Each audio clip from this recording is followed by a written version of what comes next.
Hey, what's up? Odin here, drawing like usual. I had to get back on this two-page spread. I've been putting off drawing on my comic. I don't know why.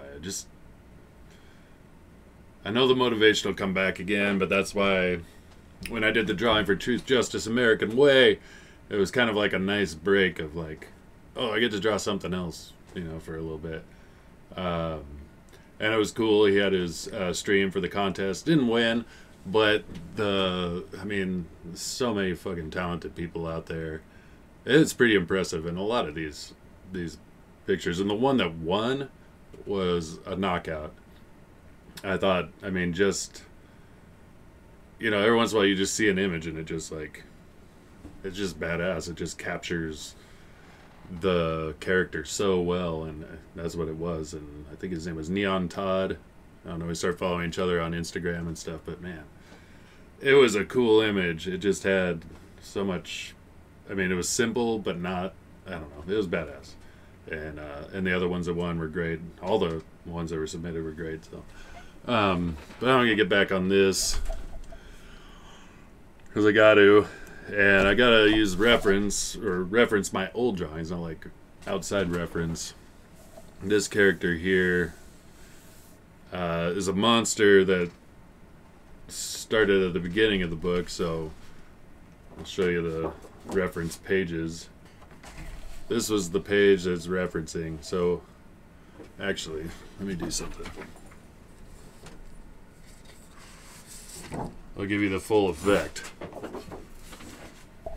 So the opening of the book starts with this story. Try not to, I'm going to give this away, but nobody gives a shit. Like, nobody's watching this. I don't know who's going to buy the book either. But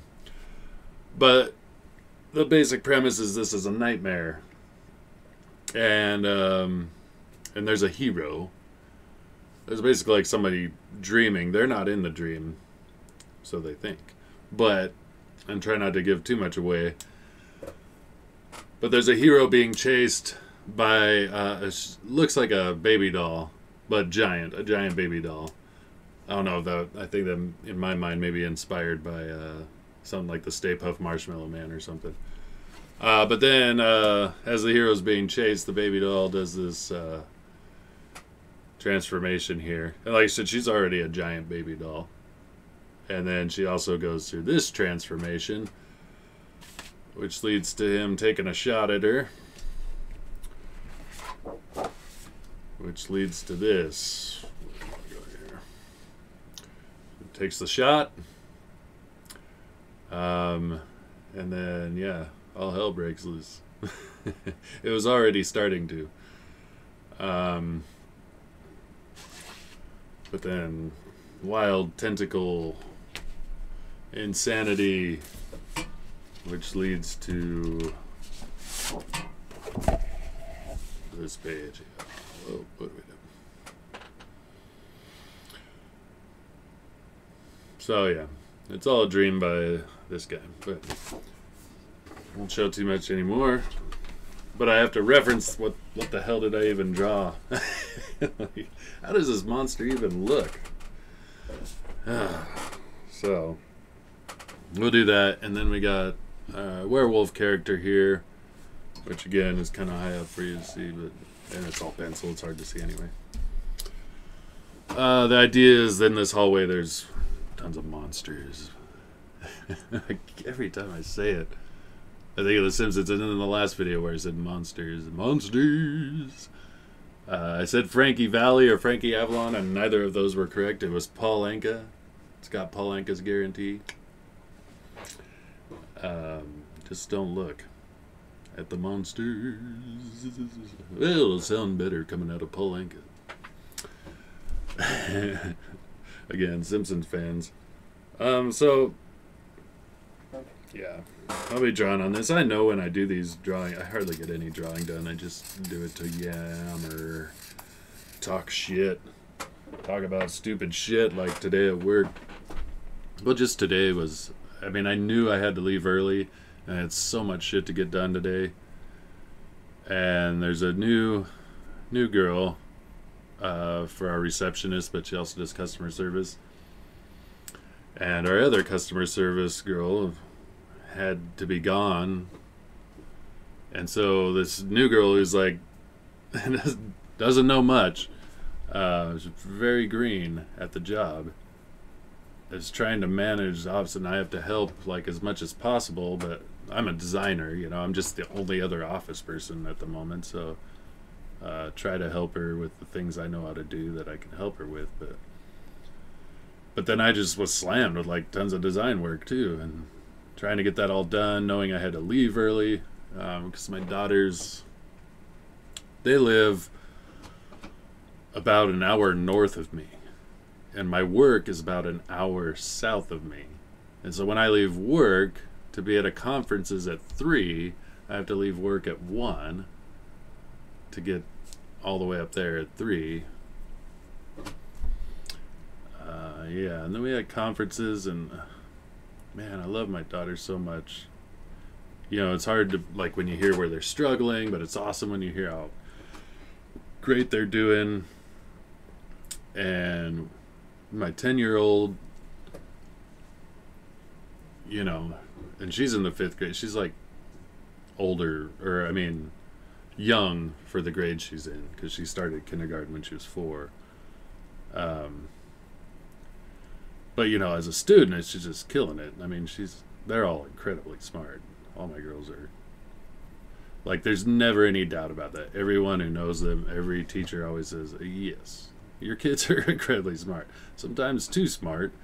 And that was the case at my 13-year-old's conference, where it was like, she's so smart, she figures out ways to get out of doing work, you know. And I'm like, well, you know, kind of proud of her for that in a certain sense. But I'm like, but she wants to make lots of money. I know, like, her personality and what she like. I'm like, look, if you want to make money, you got to do good in high school. Like, if you want to, I mean, you don't have to. Obviously, that's not totally true. But, yeah, it's like, so I'm trying to get the understanding of motivation. I think she should be a lawyer, because this is exactly what she does, is like talk in circles, bring up things that you've said, twist your words, do all this stuff just to not have to work. It's just to not have to do the responsible thing that she's supposed to do. She will spin it. She will work it. I mean, and she's good at it. You know, I'm no slouch. I don't let people walk all over me mentally and emotionally and like twist my, I don't play those games. But man, she's good. She knows I don't, and I don't give her an inch most of the time, but sometimes I'm a softie, and sometimes it's just, you know, you hear moms and dads, it's the same thing, where I got 3 daughters, and when they're with me, sometimes I just don't have time to focus all my energy on the correct discipline in that moment, when I got 2 others that are, you know, needing attention or love or whatever they're needing in any given moment. So yeah, struggles of being a parent. Anyone who is or has been one knows, and especially multiple. You know, Bill Cosby, for better or worse, you know, talk Bill Cosby, but but his stand-up as himself, or whatever it was called, Bill Cosby myself, or himself, or whatever it was one of the greatest comedy specials there ever was. I mean, there's no denying that. He talked about how, you know, he hardly considers anyone a parent if they only have one kid. You know, and his point being, like, because if something breaks, you don't have to deal with, like, you know, the fucking child did it.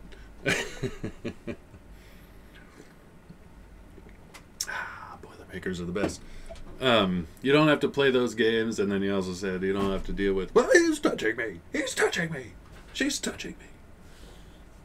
You know, all these things that you just don't have to deal with. So, yeah, when you have a multiple, and even 2, it's kind of like a little easier.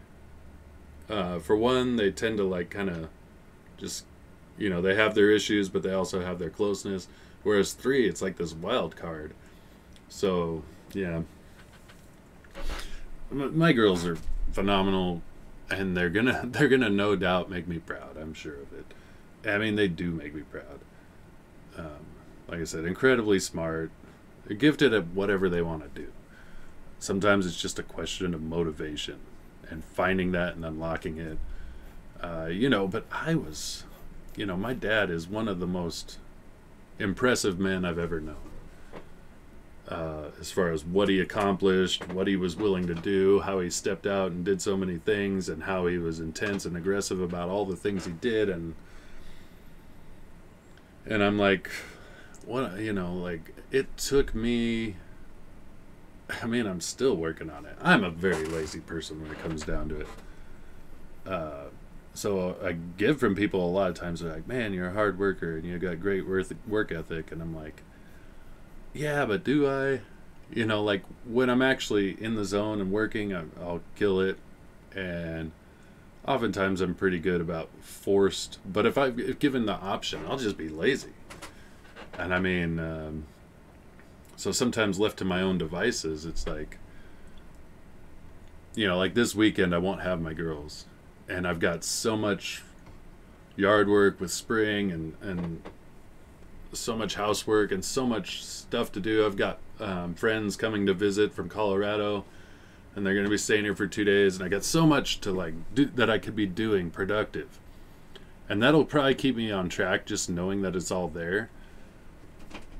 But sometimes a weekend will go by where I don't have my girls, and I'll just be, or even when I do, and I'm just like, wow, you were fucking lazy. So this weekend I've got to really,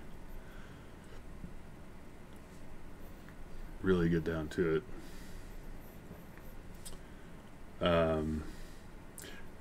Yeah, so that's it. I was really proud of my girls. It wasn't surprising to hear some of the reports, especially because they both started new schools, and now they're going to be moving and starting new schools again. So I'm like, not terribly worried about how they do this year, but once they start their next new schools, that's when, because their mom's moving to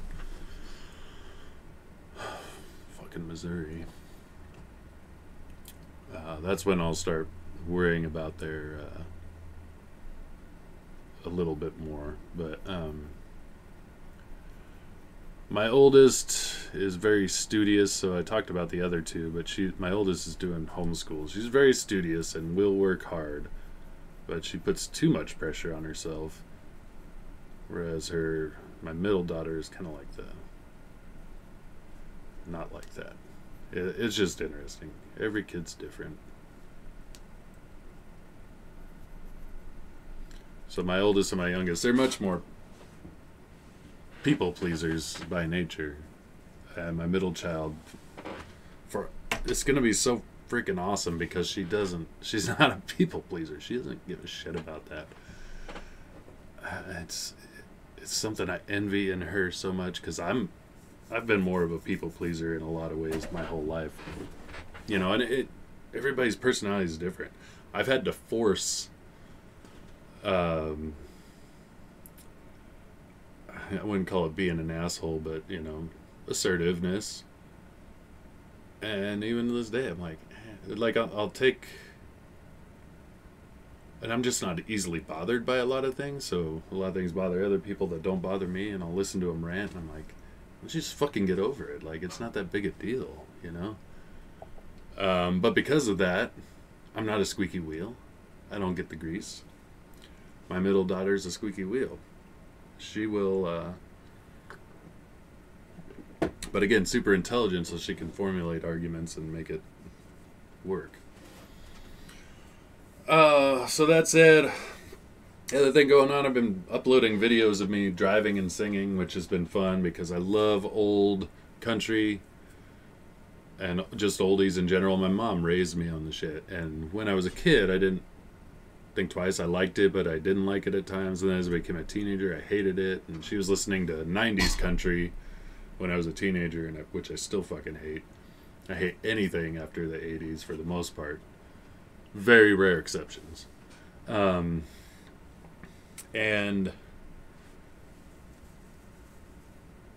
you know, after she passed, I just revisited all these old songs. They just were a connection to her. And she loved the old for the most part. Like I said, she listened to the 90s shit, but she really loved old, old sounding country.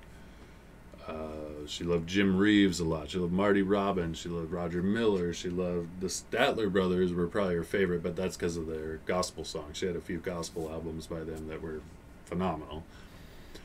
If you like that stuff, you know, most people nowadays, my generation for sure, and anything younger, don't get it. I mean, nobody's listening to this stuff. It's old, but I love it, and I'll always love it.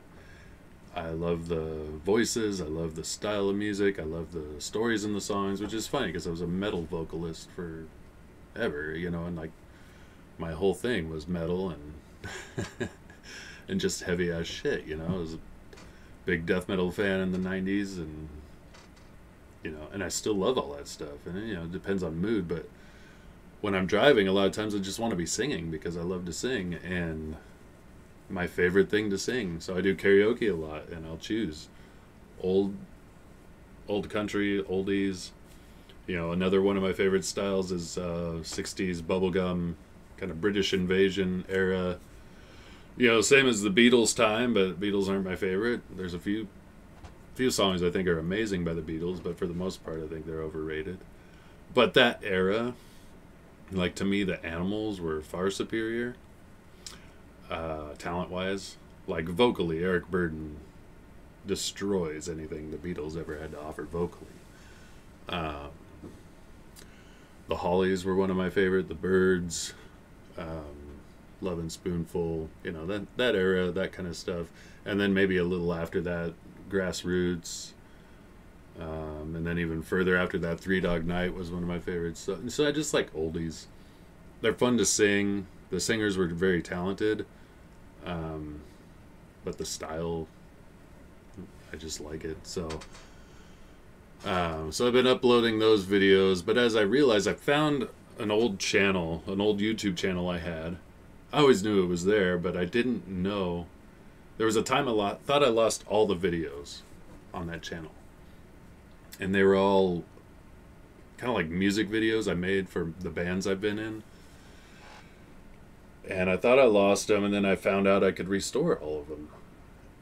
I just went into that channel and I was like, look, there's all those videos I thought were lost forever because I didn't have the master files even. There was an old computer and I lost those.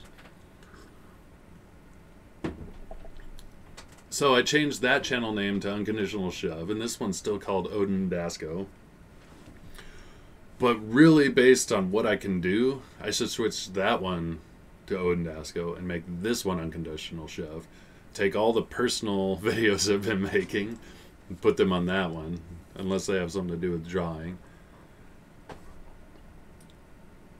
And because I can't move those files because I don't have the masters, and that's all more, it's not comic related, it's not related to Unconditional Shove, except one of the songs that I wrote, which is the first time I came up with the term Unconditional Shove, was called Unconditional Shove by my first band, Angels of the Odd. So anyway, like, figuring out which ones to keep on which channel to call what videos I can move, which ones I have to worry. Yeah. Because eventually I want something that's more branded. Like right now I'm just fucking around, you know, and I'm just making videos, drawing, whatever shit. But I want something a little more branded once I'm ready to market and promote the book fully. Like right now I'm just throwing shit out there just to keep my name somewhat out there. But when I'm ready, I want it to be a full force branded push.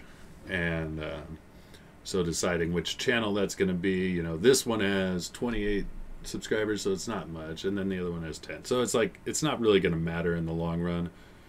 But I would hate to lose somebody in the process and then be like, what the fuck happened? You know? So, all this weird shit to think about.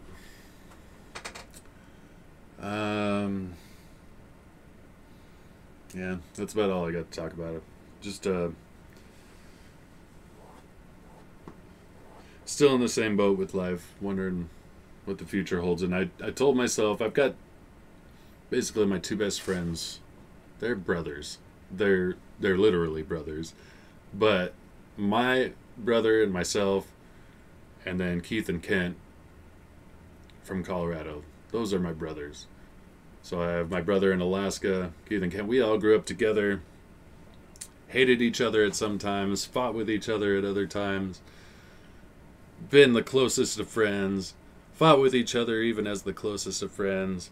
I mean, that's kind of how the boys did each other back in the day. So my buddy Keith will forever, ever. We were in a slap boxing contest. I never closed my fist, but to this day, you know, I got him really good, knocked him to the ground, and to this day he's like, "You closed up your fist when you did that." I'm like, "No, I didn't. I slapped you. I slapped you really fucking good, but I didn't close my fist." But you know, him and I have got into it at times. Him and his brother get into it, and I have to break it up. And it's just kind of how we did each other. But man, I grew so many memories with these guys. Gone through so much shit.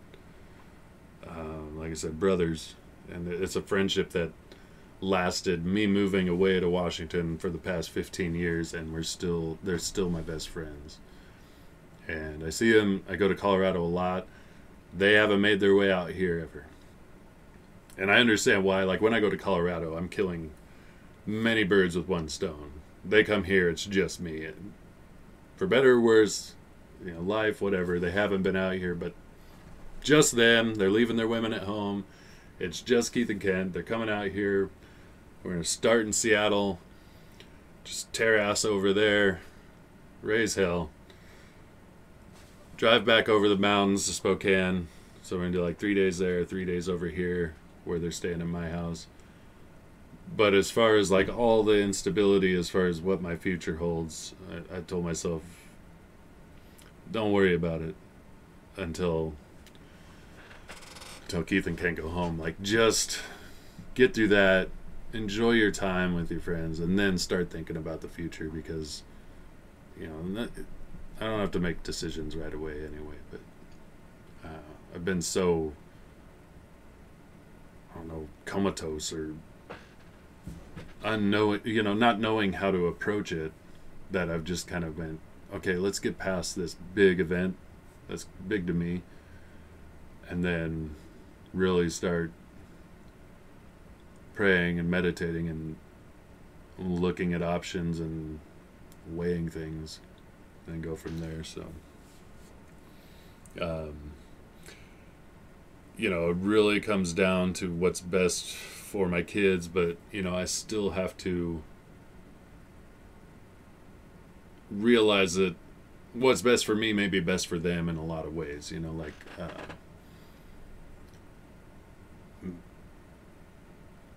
I've sacrificed a lot for them, where at times I went, if you hadn't have, you might have been able to make it work, and it might have worked better for you. There's opportunities and things that could have worked out, but I chose to sacrifice for their sake, which I always feel is the default good option. But I know if their dad is the most well-balanced emotionally and mentally, but I think I would get that just by being close to them. So I don't know. Like I said, I don't want to think about it right now. I'm just going to get past my bros coming out, and then I'll start really praying and seeking direction from God, and weighing options. So anyway, I'm going to keep drawing on this, but I'm going to turn the video off. I've got beans cooking. So I make my own refried beans. I cook beans in a crock pot, like big old batch, because I like burritos, I like nachos, I like lots of things that I use my beans on. And I don't know how you make refried beans properly. So what I do is I just cook beans in a crock pot for like hours and hours and hours, like 2 days basically, just cooking and cooking and softening them up, and then I just mash the shit out of them, and that's my refried beans. But I also season the shit out of them, so they're really good. There's been plenty of people like, oh, I hate beans, and I'm like, yeah, but if you had good beans, like not from a can or something, you know, like give it a try. And I've made believers out of them, so I'm gonna go check on those, but because they're about ready to mash the shit out of them, and then scarf because I'm kind of hungry. Anyway, yep, working on this. I don't know. It's really weird not having the motivation and the drive, and I've got to have it. And again, there's just so much up in the air with life, and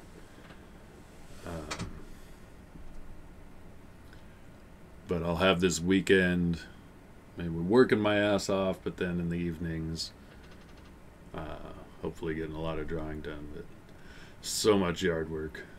I have these giant ponderosa pines all spring. It's non-stop pine cones everywhere. And then the fall comes, it's non-stop pine needles everywhere. And I'm raking non-stop. And then summer, it's just all mowing. Because I got a lot of yard too, so between all of that, it just keeps me so freaking busy. But the nice thing is the weather's getting nicer to where I want to be out there working, so this weekend's supposed to be nice, and I'm going to be working a lot. Yeah. Anyway, this is Odin. Y'all take care of yourselves. I really do. Hope anybody who watches this is doing amazing. And wherever you're at in life, good, bad, or otherwise, that you have clarity, that, you know, I really do believe that you're seeking God and looking for divine outside input, because left to our own devices, we can be pretty screwy. So wherever you're at, hope you're doing pure awesome. This is Odin. See ya.